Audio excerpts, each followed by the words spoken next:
مساء الجمال على كل عشاق النادي الاهلي في كل مكان. اهلا وسهلا بحضراتكم في حلقه جديده من حلقات مشجع التالتة. زي ما انتم متعودين حلقتنا مليئه باهم الاخبار والتفاصيل المهمه جدا اللي بتخص النادي الاهلي. بس في الاول كده وقبل ما نبدا حلقتنا يا ريت ما تنساش تعمل لايك على حلقه النهارده فضلا وليس امرا. وحابب اقول لك انك انت تقدر تتابع كل اخبار النادي الاهلي اليوميه من خلال قناتنا. انزل دلوقتي اعمل اشتراك في القناه وفعل زرار الجرس عشان تتابع معانا كل جديد عن اخبار الاهلي. مش هطول عليكم اكتر من كده، تعالوا بينا نبدا حلقتنا باول اخبار الاهلي. الاهلي اختتم تدريباته اليوم في تنزانيا استعدادا لمواجهه يانج افريكانز التنزاني غدا في الجوله الرابعه من دور المجموعات بدوري الابطال. وحاله من الجديه والتركيز الكبير بتسيطر على لاعبي الاهلي من اجل تحقيق الفوز غدا على الفريق التنزاني للصعود الى الدور ربع نهائي. يسترب المدير الفني للاهلي عقد جلسه مع لاعبي الفريق من اجل شرح لهم بعض النقاط الفنيه والجمل التكتيكيه الذي ينوي تطبيقها في لقاء الغد، وحذرهم بقوه بعدم الاستهانه بقدرات المنافس واللعب بكل جديه من اجل تحقيق الفوز غدا والصعود الى الدور ربع نهائي من دوري الابطال.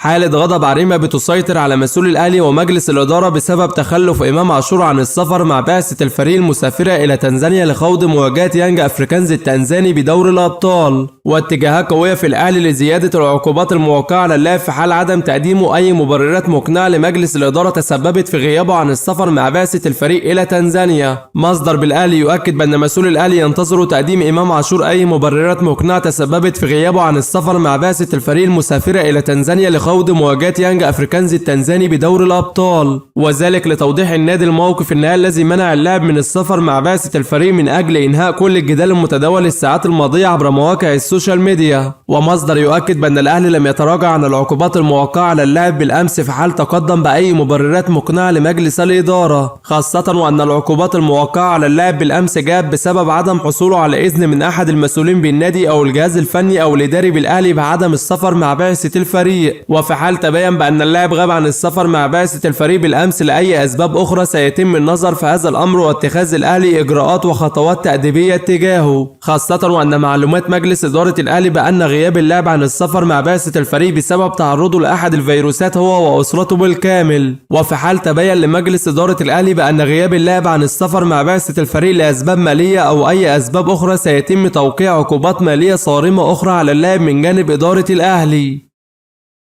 انقسام رأي كبير ما بين جماهير الأهلي بين مؤيد ومعارض عن فكرة رحيل إمام عاشور عن الأهلي بعد تخلفه عن السفر مع بعثة الفريق إلى تنزانيا لخوض مواجهة يانج أفريكانز التنزاني بدور الأبطال. والبعض الأول يؤكد بأنه يجب على إدارة الأهلي عرض اللاعب للبيع لعدم إحداث أي أزمات داخل غرف الملابس مجددا، ويروا بأن الأهلي فوق الجميع وليس أي لاعب فوق الأهلي حتى يتمرد اللاعب على الأهلي ويتغيب عن السفر مع بعثة الفريق بدون حصوله على إذن من الجهاز الفني أو الإداري بالنادي. والبعض الآخر يؤيد فكرة تعديل عقد إمام عاشور وإعطائه راتب يتناسب بحجم إمكانياته وقدراته الفنية، خاصة وأنه يعد من أفضل لاعبي الأهلي طوال الفترة السابقة نظرا لما يقدمه مع النادي مؤخرا. الأهلي يعلن رسميا إعارة جراديشار إلى نادي إيوبيتش المجري لمدة 6 شهور حتى نهاية الموسم الحالي بنية الشراء النهائي. وتفاعل كبير من جانب جماهير الأهلي مع جراديشار بعد إعلان النادي رحيله عن الفريق نظرا لعدم تسببه في أي أزمات داخل النادي بعد استقرار مسؤول الأهلي على رحيله. ومسؤول الأهلي يشكرون جراديشار ووكيله على الاحترافية الذي لقاها النادي في المعاملة من جانبهم مؤخرا بعد إبلاغهم بالبحث عن عرض من أجل الرحيل عن الأهلي.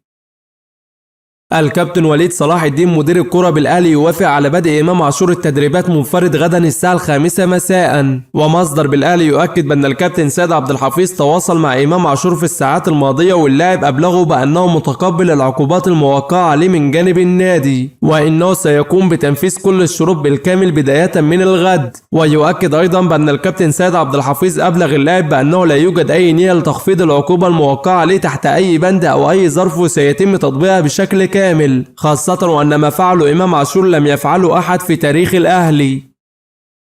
جمال عبد الحميد نجم الزمالك والمنتخب السابق يؤكد بأنه يجب على إدارة الأهلي اتخاذ قرار رحيل إمام عاشور عن النادي، ويؤكد بأن الأهلي لو استجاب لمطالب إمام عاشور المالية فقد لا ترى الاستقرار مرة أخرى في الأهلي، وأن الأهلي لو وافق على تعديل عقد إمام عاشور ومنحه راتب مثلما يتقاضى زيزو وتريزيجيه سيترك المجال بعد كده لأي لاعب يتألق يفعل مثلما فعل إمام عاشور، وإنه يجب على إدارة الأهلي ترك إمام عاشور واتخاذ قرار رحيله من أجل الحفاظ على الاستقرار داخل غرف الملابس. الملابس، فمن الافضل بان يتخلى الاهلي عن خدماته وعدم الاستجابه لمطالبه الماليه حتى يكون عبره لاي لاعب يفكر نفسه فوق الاهلي. ويرى بان عاده تريزيجيه وزيزو عمل ازمه داخل غرف ملابس الاهلي نظرا لتالق العديد من نجومه قبل انضمام الثنائي. ويرى ايضا بان امام عاشور خان الاهلي قبل خوض النادي ماتش مهم جدا في بطوله دوري الابطال، وانه اذا تعرض الاهلي لاي نتيجه سلبيه امام يانج افريكانز التنزاني بدوري الابطال سيتحملها امام عاشور بسبب ما فعله، والذي سيؤثر بشكل كبير على تركيز الجميع قبل اللقاء. يستر المدير الفني للاهلي يدرس جديا اعاده محمد علي بن رمضان في التشكيله الاساسيه في لقاء الغد امام يانج افريكانز التنزاني بدوري الابطال بجوار مروان عطيه واليو ديانج في خط الوسط، وذلك لاعتباره الاختيار الانسب للدفع به اساسيا في خط الوسط بعدما تخلف امام عاشور عن السفر مع بعثه الفريق الى تنزانيا. مصدر يؤكد بان مسؤولي نادي الكرما العرابي يكثفون مفاوضاتهم مع اداره الاهلي من اجل حسم التعاقد مع احمد عبد القادر في الوقت الحالي، ويؤكد بان مسؤولي نادي الكرما العرابي متواجدين حاليا في مصر من أجل إنهاء كل الأمور المالية والتعاقدية مع الأهلي من أجل حسم التعاقد مع اللاعب خلال الساعات القادمة. واتجاهات قوية في الأهلي بالموافقة على العرض المقدم لأحمد عبد القادر من جانب النادي العراقي بعدما أكد يستروب بعدم احتياجه لخدماته، خاصة بعدما أكد يستروب أيضا للاعب بأنه آخر الخيارات بالنسبة له في مركز الجناح نظرا لامتلاكه عدة عناصر أساسية في مركزه.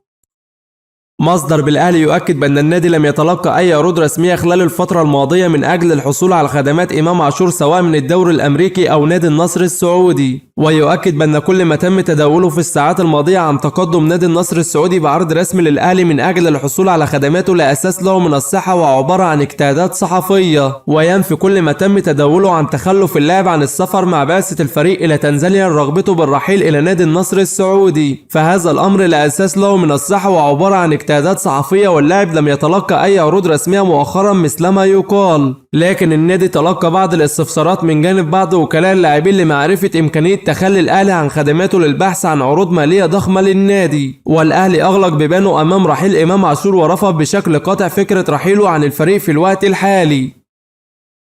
أحمد سليمان يؤكد بأن ما فعله إمام عاشور يعتبر بمثابة خيانة للأهلي، ويؤكد بأن إمام عاشور خان الأهلي وخان زملائه بالفريق قبل مباراة مهمة جدا في بطولة دوري أبطال أفريقيا خارج مصر، وتخلفه عن أداء المهمة رفقة زملائه بالفريق يعتبر أكبر خيانة للنادي. ويؤكد أيضا بأن ما فعله إمام عاشور يجعله غير قادر على الحصول على الراتب اللي هو عايزه ولا يقتدر على إيجاد عرض احترافي، فلا يوجد نادي في الدنيا بحالة يرغب بالتعاقد مع لاعب يتسبب في إحداث أزمات داخل غرف الملابس أو يفعل مثلما فعل إمام عاشور. فالزمالك سابقا افتعل مشكلة من أجل بيع عقده ثم جاء الأهلي لاحقا، ولو خلينا اللعيبة تركب على الأندية يبقى هنضر الكرة المصرية بشكل عام. ويرى بأن الماديات أصبحت بتحكم الكرة المصرية بشكل كبير وكل لعيب بيشوف مصلحته. فقبل كده عبد الله السعيد مشي من الأهلي عشان الفلوس، وأيضا وسام أبو علي مشي عشان لم يحصل على راتب معين، فكل لعيب دلوقتي بيشوف مصلحته والفلوس فين بالظبط وهيروح لها. تقارير صحفية تؤكد بأن الكابتن محمود الخطيب يستعد لعقد جلسة قوية مع إمام عاشور من أجل توضيح له مبادئ النادي جيدا حتى لا يتسبب في أي أزمات مجددا. وتؤكد بأن الكابتن محمود الخطيب غاضب جدا عن موقف إمام عاشور قبل خوض الفريق مباراة مهمة جدا في دوري الأبطال. أليستين كامويش المهاجم الأنجولي يخضع لجلسة تصوير في الأهلي تمهيدا للإعلان الرسمي خلال الساعات القادمة والمشاركة مع الفريق في المباريات بعد خوض مواجهة يانج أفريكانز التنزاني بدوري الأبطال. ومصدر بالأهلي يؤكد بأن المهاجم الأنجولي يخضع حاليا لجلسة تصوير داخل النادي تمهيدا لإعلان الأهلي الرسمي عن التعاقد معه خلال الساعات القادمة. وبكده يا صديقي نكون وصلنا لنهاية حلقة النهاردة اللي بتمنى تنال اعجابكم. في نهاية حلقتنا ما تنساش تعمل لايك واشترك في القناة لو ما انتش مشترك عشان تتابع معانا كل جديد عن اخبار الاهلي، وما تنساش تقول لنا توقعاتك في التعليقات لماتش الاهلي ويانج افريكانز غدا بدوري الابطال.